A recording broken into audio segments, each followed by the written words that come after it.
مفتی محمد امجد علی اعظمی رحمۃ اللہ فرماتے ہیں اس نماز میں بے انتہا ثواب ہے، یعنی صلاۃ التسبیح کے اندر۔ بعض محققین فرماتے ہیں اس کی بزرگی سن کر ترک نہ کرے گا مگر دین میں سستی کرنے والا۔ نبی پاک صلی اللہ علیہ وآلہ وسلم نے حضرت عباس رضی اللہ تعالیٰ عنہ سے فرمایا، اے چچا، کیا میں تم کو عطا نہ کروں؟ کیا میں تم کو بخشش نہ کروں؟ کیا میں تم کو نہ دوں؟ تمہارے ساتھ احسان نہ کروں؟ 10 حسلتے ہیں، جب تم کرو تو اللہ پاک تمہارے گناہ بخش دے گا۔ اگلا پچھلا پرانا نیا، جو بھول کر کیا اور جو قصدن کیا، چھوٹا اور بڑا، پوشیدہ اور ظاہر۔ اس کے بعد صلاۃ التسبیح کی ترکیب تعلیم فرمائی، پھر فرمایا کہ اگر تم سے ہو سکے کہ ہر روز ایک بار پڑھو تو کرو، اور اگر روز نہ کرو تو ہر جمعہ میں ایک بار، اور یہ بھی نہ کرو تو ہر مہینے میں ایک بار،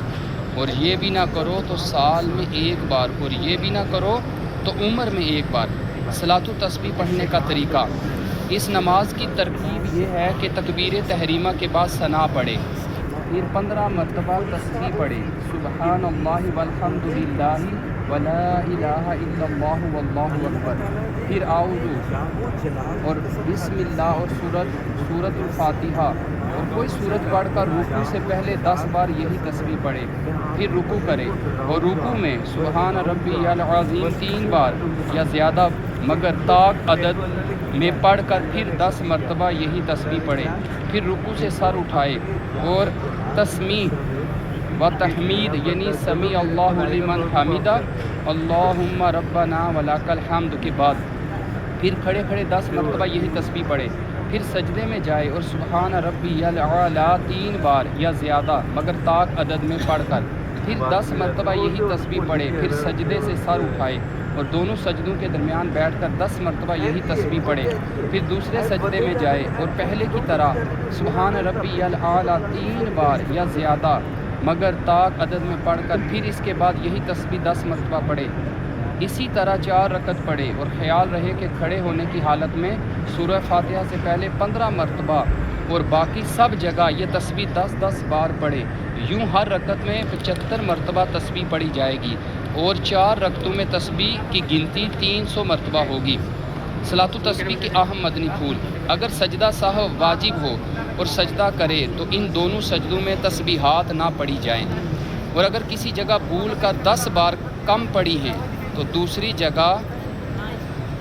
پڑھ لے کہ وہ مقدار پوری ہو جائے، اور بہتر یہ ہے کہ اس کے بعد جو دوسرا موقع تسبیح کا آئے وہیں پڑھ لے، مثلا قومے کے سجدے میں کہے اور رکوع میں بولا تو اسے بھی سجدے ہی میں کہے،